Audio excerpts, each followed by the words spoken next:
Beatles, let's go. Lady Madonna, children at your feet, wondering how you manage to make ends meet. Who finds the money? Who pays the rent?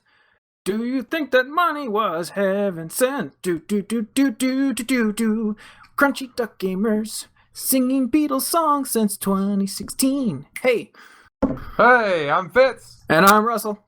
and we're the Crunchy Duck Gamers. Woo! Man, What? what? What? What? What? What? What? What was that? Was that Steve Coldstone Steve? Cold Stone Steve Austin. Yep, Cold that's him. Hard Steve Austin. Cold Stone Steve Austin. What's his actual name? Stone Cold Stone- Steve Austin. What? Anyway, Anyway. today we're gonna do something a little bit different. We're just gonna have a banter episode, talk about the games we're playing right now, a quick synopsis, and recommend games to Russell and to you, the listeners, who are the most important people in this podcast. So people should start listening. This content has been brought to you by viewers like you. Thank you. Russell. Yep. What have you been playing lately? So I just finished couple run-throughs of Bloodborne for the PS4. It's one of those things where I bought it actually last year, and I started playing it and was like, oh, okay, this is kind of cool. Oh, this is really hard.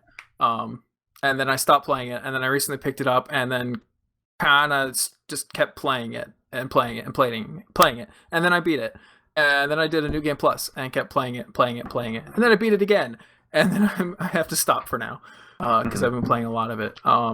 Bloodborne, for those of you who don't know, is another game from Software, the creators of the Souls series. So they started out with Demon's Souls for the PlayStation 3 back in, I think, 2009. And it's a game series that's known for being ridiculously hard. Like, challenging, hard, and kind of frustrating at times. And Bloodborne is no exception from that. But honestly, I've been playing Bloodborne. I'm just going to delve a little bit into the story right now. Bloodborne kind of starts off like Werewolf in London. You create a character and you're just told, okay, go out on the hunt. You want to seek something called the Pale Blood to halt the scourge of nightmarish beasts. And then from there, you kind of start exploring the city called Yarnham, which is this gorgeous Gothic city. It's just absolutely amazing art design right there. And you run into like a lot of werewolves and werewolf-like beasts. And it gets progressively creepier and scarier from there. Goes as it should. Yeah, it goes from being like a Werewolf in London to kind of Call of Cthulhu-y. Okay.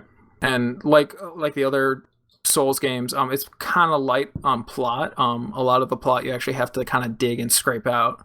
It doesn't hand it to you via the narrative. And in the gameplay, it's similar. It's an action adventure RPG. You go, you fight things, you die a lot, and then you level up.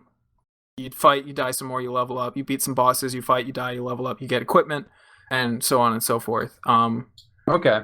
And it has a lot of the same elements from the Dark Souls or the Souls games, especially Dark Souls and Demon Souls. It is stripped of some elements though. Like armor is not as big of a factor in this game. And because I remember some people played like Dark Souls naked, and that was the best way to play. The reason for that is in Dark Souls and Demon Souls, armor has weight, and the heavier you are, the less mobile you are. Whereas in Bloodborne, that's not a factor. So it removes some of the more complex elements of like having to worry about weight and. Yeah, that's the one thing I didn't really enjoy about Dark Souls. Is just like, oh, look, this cool armor. Oh, but I can't roll at all by wearing this armor. So maybe I shouldn't be wearing. Yeah, yeah, and Bloodborne kind of it forces you to play a certain way. Like it's very much like a mobile game. Enemies are fast. Or just as fast as you are, or faster in some cases, which makes things a little bit more challenging, where you kind of have to be faster on the draw and the dodge. but it's just absolutely fantastic, and it is very addicting because you work really hard at like learning all the different enemies and leveling up and getting slightly stronger bit by bit, so that when you come across a boss that has been beating you like to a bloody pulp, you can come and beat the boss, and then there's this you get a very strong sense of satisfaction when you win, especially like in the new game plus, where you can level up your weapon throughout the game, and once you get to level 10, that's it for the weapon. So any leveling up that you do is through your character, which is very slow. It's done in very slow increments. Like every time you level up, you only get maybe like 5 points of health. So it's very very slow leveling up, and it's expensive to level up too. So in the new game plus, you rely more and more on skill and learning the strategies and what little exploits there are, and it's very high sense of satisfaction when you beat the game. What have you been playing? Well, right now I'm into 2 games. Mm-hmm. I've been playing Undertale and Darkest Dungeon. I bought Undertale September 2015. I just dated our podcast so well. Anyways, but yeah, September 2015, and I started it. I wasn't really that into it, and so I stopped, and I didn't pick it up until this last weekend. I picked it up again, and I started playing it, and it hooked me completely. So you're this child, and in this world that you're in, the humans live on the surface, and the monsters live underneath and underground. Terrifying. Go on. That's terrifying. And you're this child, and you fall in this hole that's in the underground. And this is Undertale?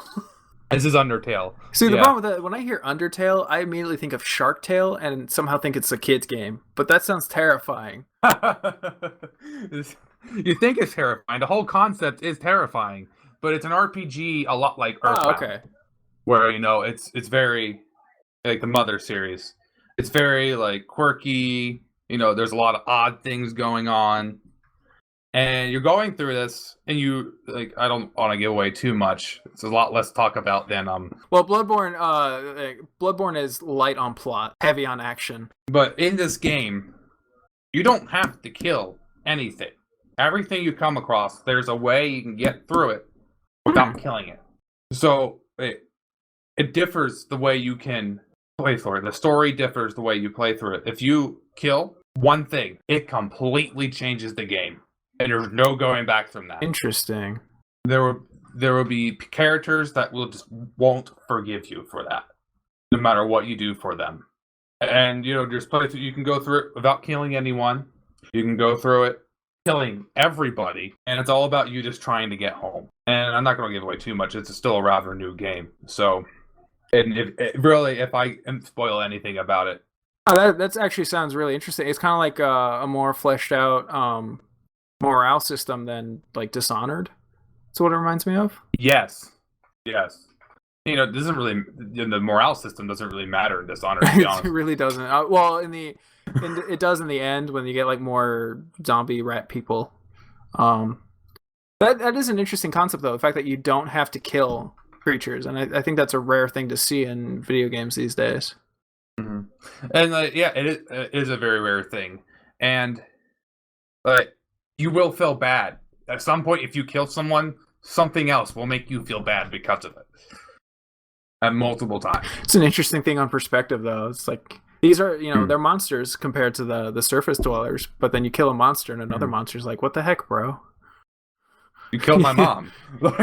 You killed my uncle. What the heck? What's up with that? But yeah. The game's very fun. It has great characters. The characters are so good. Like, there are 2 characters, they're skeletons, and they're the best. Sans and Papyrus. I'm not. You're gonna find it really funny when you run into them, Russell. Yeah, I will have to definitely look this up. So I'm looking at it on Steam right now, and it's kind of very retro graphics. But one thing I can't figure out is what's the gameplay like. It's an RPG. You move around using the directional buttons. You interact with things with the Z button, and you go through menus and you select what you want to do. and when in the combat. Oh, okay. Like how do? Yeah, you can either fight it. There's the fight button. There's an act button, and for example, if you're fighting one monster, you can flex at the monster, and the monster will flex back at you. That's one of the ways you can interact with the monsters in battle scenes. Interesting. But yeah, you don't. It's not like fast-paced action, but like slow, methodical, kind of like the old school RPGs that were all text. Like yeah, kind of like Zork. that. But with what? Like what? Zork. You ever heard of that? Zork. I don't know Zork. Oh man, you should look up Zork. Zork is like old. Oh, that's is that all text? Yeah, like old as in like before computers had GPUs or like before. Oh, is this like a mud? A mud? A multiplayer something D. No, I think Zork. What computer did it come out? It came out for the Commodore 64. That's how far back it goes. So 1977 and beyond was Zork. It was a single player text adventure. Yeah. Muds are a multi-user dungeon. It's like the first real MMO. Oh, interesting. Yeah. It's all text. Yeah. Maybe I'll get into Zork. Maybe we'll do a let's play on Zork. So Zork. So I play a lot of a game called Return to Zork, which came out in 1993. It was kind of like a really complicated point and click adventure. It's really, really hard. Okay. And it is possible to die in the game. So.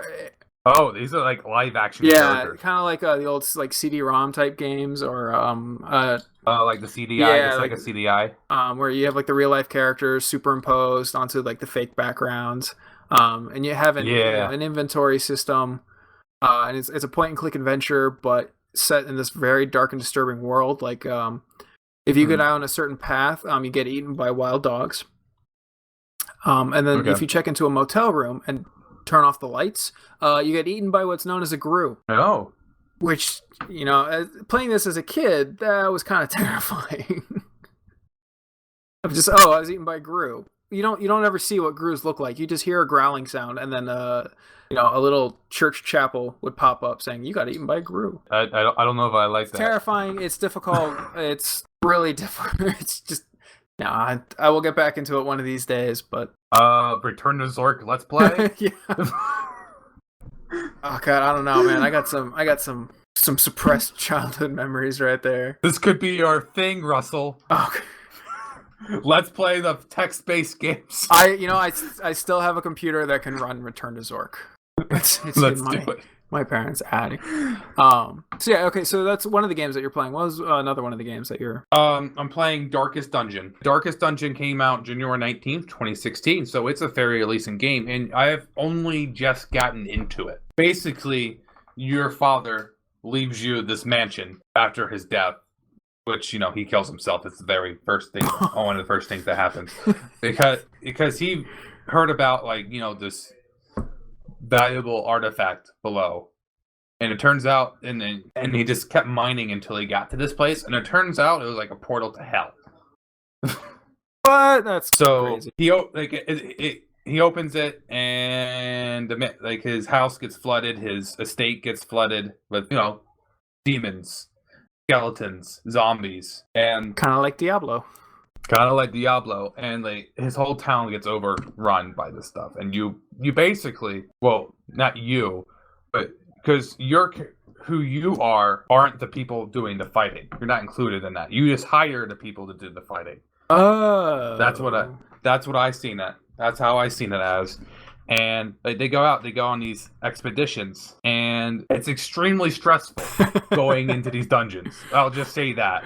Extremely stressful, because not only can you die by taking damage, but you can die by becoming overstressed. Like the character, the people that you hire can die of Oh gosh. Yeah, from being stressed. Because if your stress bar fills up twice, the person's body will just collapse. Yeah, that's kind of realistic. I think if my stress bar filled up twice while fighting demons, I think I would collapse too. Yeah.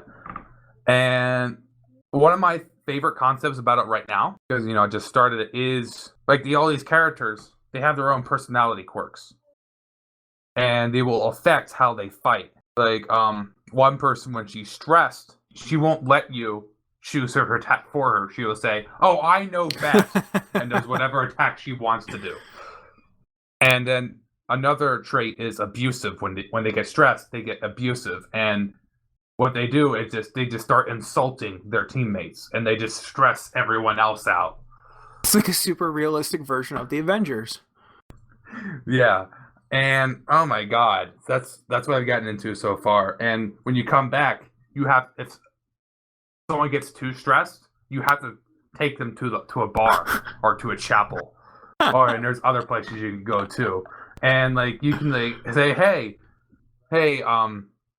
you're my bounty hunter, just go to the brothel for a little bit, and come back when you're less stressed. Do these characters level up, or yeah, you level them up. You can go to the blacksmith, and they'll level up their equipment, and you go to the guild, and you can level up their attacks. Ah, okay. Yeah, but this estate, you upgrade every part, and as you upgrade it, characters can learn more and more things. Okay, now, but have you gotten has a character died on you yet, and you've had to replace them? Not yet. There's been a couple of close calls where, when your character's health gets knocked down to 0, they go into like a death's door state, where if they take one more hit, they're dead forever if you don't heal them. But okay, because what I'm curious to know is like what happens when you lose a character. Like I from what I know of the game, like I know you can get more people to join your adventure. Yeah, absolutely. Right now I have 8 available people to choose from. You start off with 2, but then you go to the caravan and say, "Oh, you can recruit this person, and this person." Okay, and so this is a turn-based game, and you can only have 4 people in your party. Only 4 people in your party at a time. Yes. Interesting. And is it like does it go like, okay, your party attacks and then their party, or does the turns alternate between all the monsters on screen? I think it's speed based. It's there's a couple. I'm pretty sure it's based on like do the monsters surprise you, or do you surprise the monsters? And I think it's speed based, because it doesn't seem to be any particular order. It's just whoever's fastest goes first. Yeah, so just like a normal. Yeah, D&D. like a lot of the turn-based combat games that are out there. It's very interesting, and it's not only is it stressful for your characters, but it's also very stressful for yourself. I can only play it like 30 minutes at a time. Bloodborne and Darkest Dungeon, 2 very stressful games. It also has a gameplay mechanic where you have to keep like the torch up, and like the further like down your vision gets, the more stressed out, the more loot you will get. But however, it's more stressful when it's darker, and it's harder. That's like I was just talking to a friend of mine about Amnesia, and I was explaining Amnesia to them of how in Amnesia, it's like Dark Descent, I think is the full game title. You need light to stay sane, but if a monster spots you, you'll lose some sanity, but then you need to hide in the dark, which will lose you even more sanity, and your vision gets blurred. So that kind of reminds me of Amnesia. Amnesia's hard. Amnesia's frustrating because it's like I know how to figure out I've figured out the puzzle. I just need to click on a very specific portion of a very big wall to solve the puzzle. But yeah, I got to the point of Amnesia that I got to there was this invisible monster chasing me in the water. Oh yeah, and I got stuck there. Yeah, you gotta like hop on boxes, I think, is to get past it. Yeah. Meanwhile, where you're trying not to poop your pants. Yeah, they totally shove it. It's like, oh god, what is that? Why can't it? Oh, okay, thank you, imagination. I can only see the splashes in the water. Okay. It's where you just imagine being chased by a giant teddy bear that mauls you to death. Yeah, I try not to think about that. But actually, an interesting thing about Amnesia, my first playthrough, when I started first, I didn't run into a single monster until I got to that part. I don't remember if it's random or if that was intentional. Because it's not intentional because I started the whole thing over Okay, and I yeah. ran I into a know, couple like, of them. enemy placement Yeah. is random. Like, I've died in that game and restarted, and then where I found an enemy the first time, enemy wasn't there anymore. Yeah, I think it's definitely random. Darkest Dungeon. So far, I've only played about an hour and a half of it. Okay, but So that's an hour and a half is a good amount of time to at least get interested in a game, and it sounds like you've gotten pretty hooked on it. I'm pretty hooked, but once again, small increments. It's very stressful. Small Yeah, it's like increments. when I played Dead Space, I played it on the when I was playing it on the hardest difficulty, and I made the mistake of wearing noise canceling headphones. So Okay. all I was hearing were sounds from the game, and this sound design of Dead Space is absolutely amazing. And it's also absolutely terrifying because you'll be walking along and you'll hear people whispering, but you can't see them. Or all of a sudden you start hearing someone singing "Twinkle Twinkle Little Star," which is also terrifying when you're on a spaceship filled with space zombies. So Yeah. Oh my god. Dead Space is very terrifying. I loved how this turned into a horror podcast. But yeah, stressful games. Horror spin-off series. The Crunchy Poop Duck Gamer. The Crunchy Poop Duck. The Crunchy Duck Gamers Poop Their Pants podcast. But the Crunchy Duck Gamers Poop Their Pants. I think there is like a lot of joy in games that do stress you out. Because it's it is definitely recommended if you're playing a game that stresses you out. Do it in small doses. Trust me. Like I'm having fun playing Darkest Dungeon, but I'm not having a good time. Yeah, when you beat Darkest Dungeon, it'll probably be one of the greatest. Like, you'll put that on your resume. It'll be such a great accomplishment. I played Darkest Dungeon for more than an hour. It's like in Bloodborne when I was fighting the absolute final boss on New Game Plus. I was stressing out about it, and it came down to like I had like just a sliver of health left, and one more hit from it, like a fallen leaf would have killed me. And I ran out of health potions in the game. Otherwise, in the game they're called blood vials. And the boss had like probably 4 or 5 more hits of life left. And the boss is a big, giant, fast creature. So like I have to get close to hit the boss, but the boss doesn't have to get close to me to hit me. And I lucked out. And it did an attack that drained all my health, and I started attacking the boss. And then it did, it paused for just a brief moment, and I did a power attack and took out all of its health, and I won by the skin of my teeth. It was. Oh man! Oh my god! That's insane. Started just running around the house screaming, "I did it!" Because it's a hard fight, especially on New Game Plus when the difficulty ramps up incredibly when you go from the first playthrough to the second playthrough, like a lot of the other Souls games. So. But yeah, we'll save a lot of that for when we talk about Bloodborne. In 2 years. In 2 years. No, I hope we talk about the summer. But yeah, stressful games. It's always fun in games when you get kind of stressed out and then overcome a challenge. It's bad when you get stressed out a lot. Yeah, definitely very bad when you get stressed out a lot. But especially if you're coming from work, and you're already stressed, and then you go to a game that's stressful. Yeah. No. Another game I'm playing right now. I'm playing Broforce. Yeah, that's and free, it's the free game of 3 PS Plus games this month. And I can tell you that's another fantastic game. Basically, you're just bro versions of all these action heroes going through like side-scrolling shoot 'em up levels, and it's fantastic. That's all you really need to know about Broforce. RoboCop. Sold. You got me on RoboCop. RoboCop. I'll have to look into that. Yeah, I'm kind of in between games right now. I think the next game I'm going to start playing is Darksiders 2 on my list. Yes. I beat Darksiders 1 a couple weeks ago. I think actually like last month. Wanted to beat Dark Souls, and then I got sidetracked with some other games, and then Bloodborne. But yeah, Darksiders 2 I think is my next adventure. Yeah, Darksiders 2 is in some ways an improvement from the first game, and in some ways a step back. Okay, but you'll see that when you play it. And eventually, in probably a couple months, we will talk about Darksiders 2. Yay! Sometime. At some time.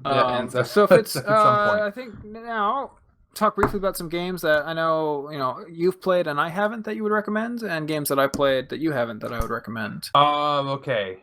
One game I would recommend, which is, one of my favorite games. It is my favorite game last generation, and it's one of my favorite games of all time. And that would be Dragon Age Origins. The amount of times that Fitz has said you should play Dragon Age is abnormally high. And I have tried playing Dragon Age. I just can't. I get stuck at zombies. So you get stuck. I know, I'm probably not playing it right, because one of my favorite things about RPGs is that you can make a terrible character. And I'm very good at making a terrible character. But you're playing I'm playing it on PC. Right? I think that's... Which is significantly harder than the... I think that's what I'm getting tripped up on in Dragon Age, is just the control scheme on the PC. But so why would you recommend Dragon Age? Why is it one of your favorite last-gen games? Because of the story. It's because of the plot.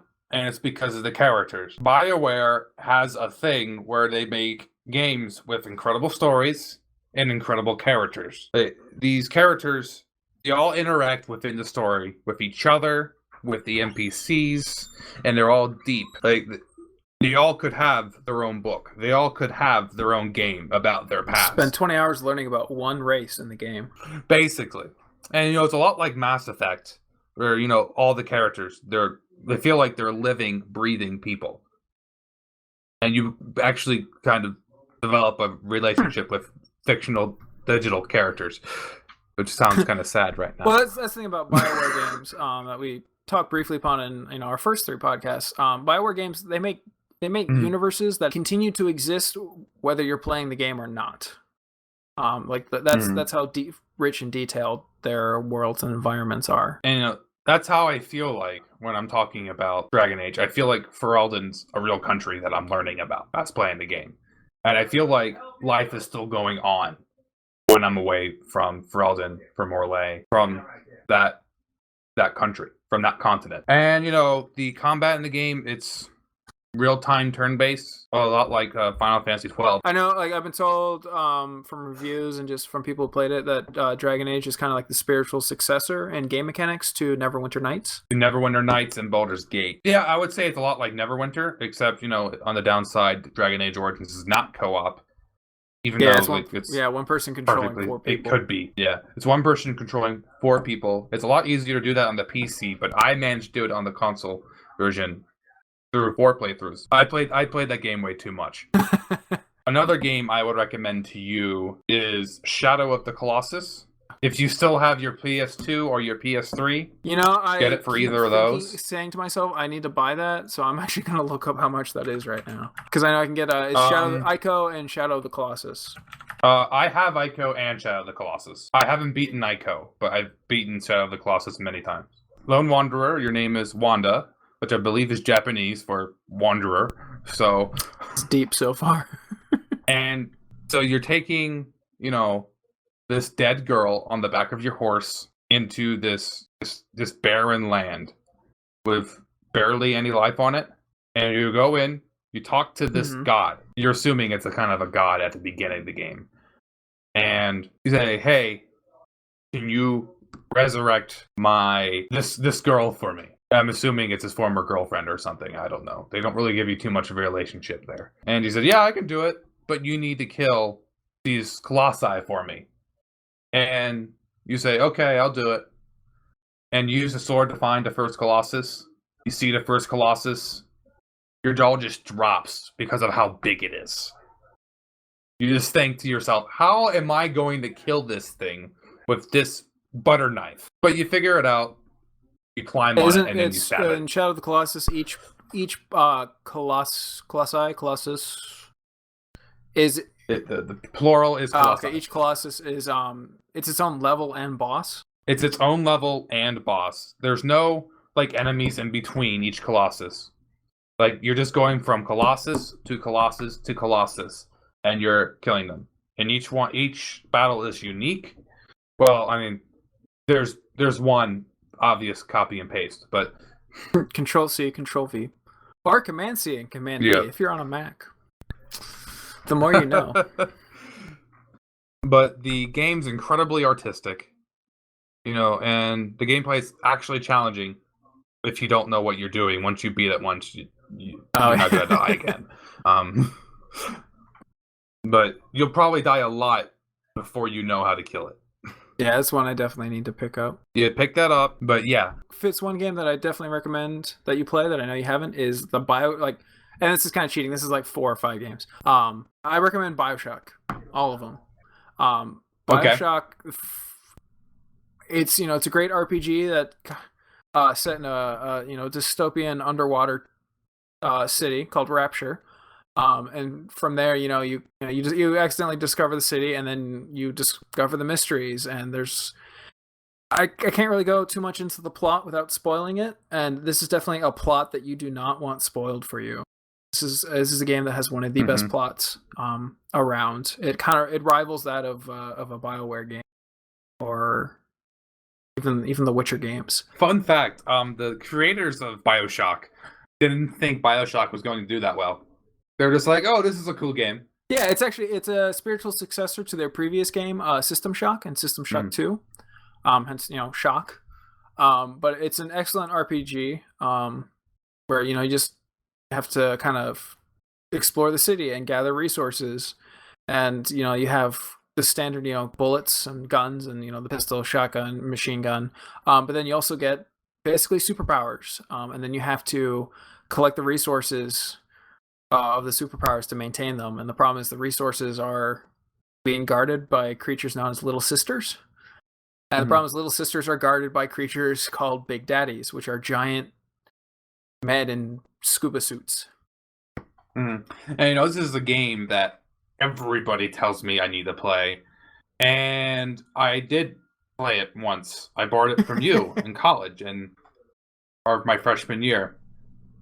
Then I couldn't get into it. Yeah, the problem with the first BioShock is that great plot, but the controls are kind of clunky. It's okay. It's not a great first-person shooter in that regards. The controls are just, you have to get used to them. But in BioShock 2 and BioShock Infinite, the controls get better and better, and it becomes more fluid, and it's seamless between switching from using your standard weapons to your super weapons, being your superpowers called plasmids in BioShock 1 and 2. And then definitely I recommend BioShock Infinite and the DLC for that,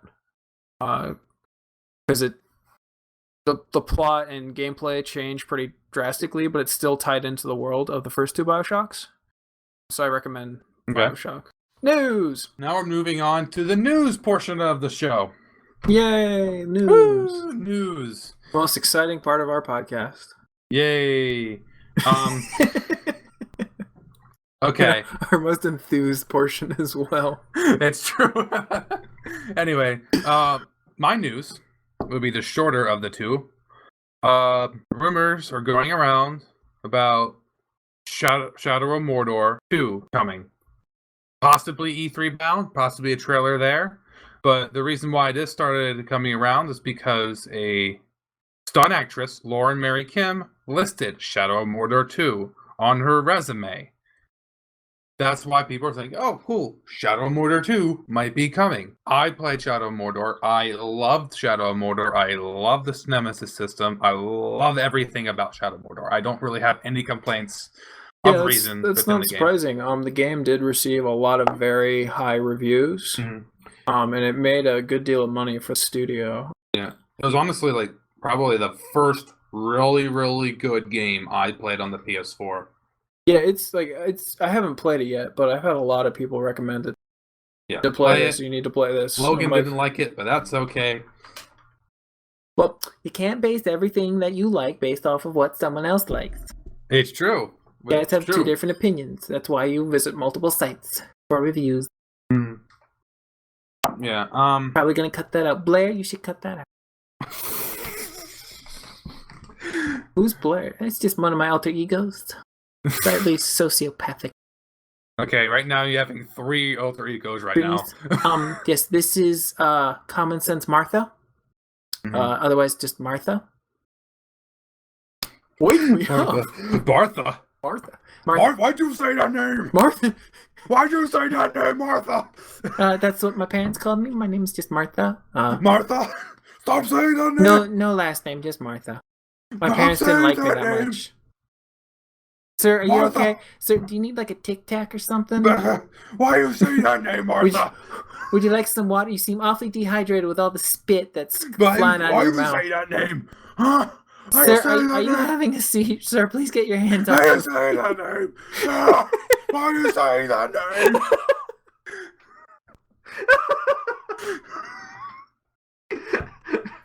Okay. What were we talking about? Shadow of Mordor. ADD is very apparent in some of our stars tonight. Some of our hosts. Anyways, Shadow of Mordor. Rumored. Let's see. I enjoyed it. I'm very excited for his news. Because the ending was very cryptic. I mean, it was very, I don't know what's going on here. Yeah, I don't know what's going on either, but I, again, haven't played the game yet. Yeah, that's why. I'm excited. Not really much to talk about other than it's coming. I'm excited. I just hope it continues to do what Best. made it great in the last game, and maybe just make a more definitive ending. That's all I would say. Russell, you have any opinions? No, I'm really excited. One of the things I love doing actually when sequels come out, generally that means the first game in the series, the price goes down, and I mean pick it up for cheap. And then I can beat the game, and then there's less turnaround time because it's like, oh yeah, I beat this game. Oh, it's pretty awesome. It's like rather than having to wait, like I think at this point it'll be like 2 or 3 years for the second one to come out. Wait, about 2 or 3 weeks. Play something different, cleanse my gaming palette. And then I can just pick up the sequel. So that's exciting for me. I haven't played Shadow of Mordor yet. It is on my to play list. So yeah, it's exciting. Yeah, it's very exciting. It's always exciting. Russell, what do you got? It's always exciting when good games get sequels. That's true. I love that. It's always puzzling when bad games get sequels. Prototype? Prototype 2. Prototype 2 was an improvement over the first Prototype. I'm going to put that out there. You're going to hear a lot of us really bringing down Prototype. Yeah, and I can say that because I have played both Prototypes multiple times. Why, Russell? Because at the time, I didn't have a lot of money, so when I bought a game, I played the game. Oh my god. I was like, oh, I bought Prototype, so I played Prototype. I tried to platinum Prototype. Oh god. I stopped. Oh god. Because it wasn't happening. It wasn't happening at all. Anyway, news. Welcome to the news. This is the news. The news. So this is kind of a cool thing in gaming trends. Because of things like Star Citizen and No Man's Sky, space simulators are becoming a more and more popular thing, which is both kind of good and bad.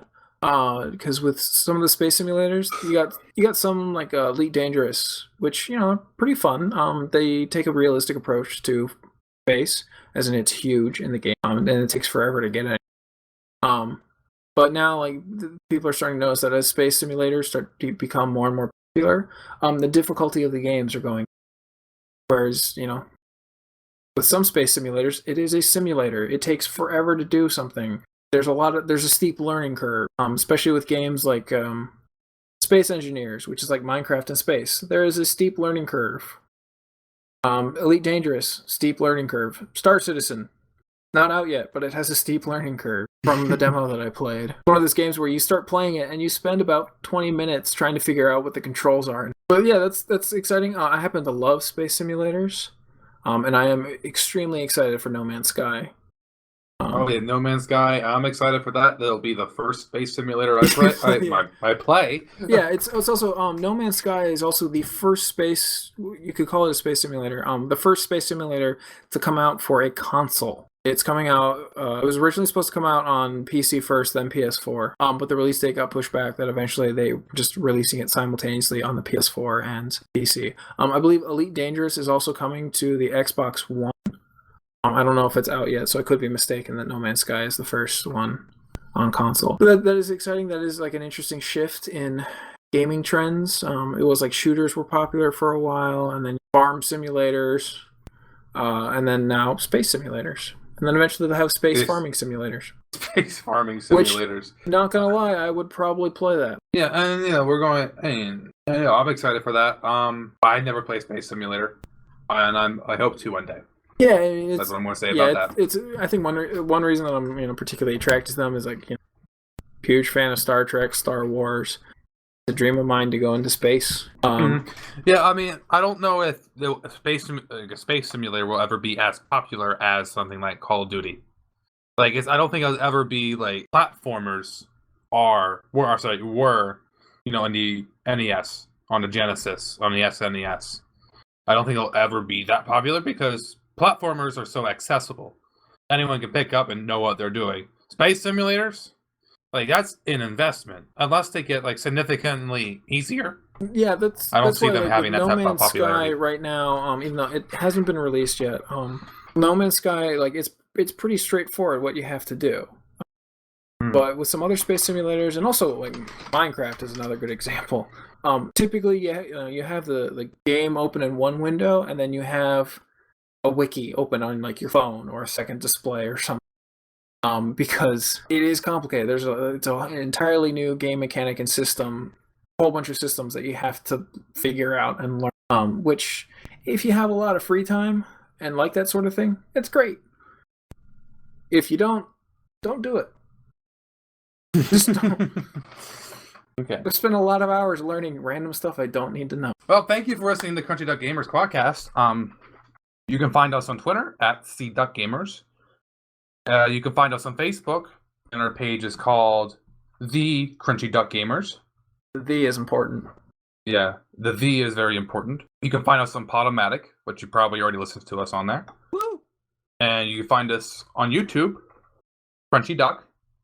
And we are now on iTunes. Yay. So, you know, go on iTunes, click on search bar, search Crunchy Duck, and you'll find us. And, you know, if you like this podcast, leave a review. Please leave a review. Whether positive, negative, so we can improve. At least, you know, write down something at least relevant to what we're talking about. Yeah. Or if you want to just give us if you want to just give us like a 2-star rating, say this podcast sucks, or a 5-star rating, and then, you know, talk about the pizza place down the block from you. That also would be appreciated. Yeah, it helps. It helps. Any rating helps. Because then we can find some more pizza joints. And that's really what this, you know, podcast is about. Russell, let's start a new podcast where we talk about our favorite pizza. Favorite pizza. I would be terrible because I only really eat at Domino's, and that's a shame. That's a shame. That is. I think I'm going to come down there one day, and we're going to find a pizza place. But yeah, thank you very much for listening to this episode. Also, if you want to leave or, you know, a comment on iTunes, let us know what your favorite RPGs are. Absolutely. Or any RPGs that you definitely recommend to us. We will look into it and we'll see you. Form see you then. All right. Yeah. You can dance if you want to. You can leave your friends behind. Because if your friends don't dance, and if they don't dance, then they're no friends of mine. You should subscribe to our podcast. It's really kind of neat. Where we talk about RPG things and games. It's such a treat. You can dance. You can dance. Fancy! Okay.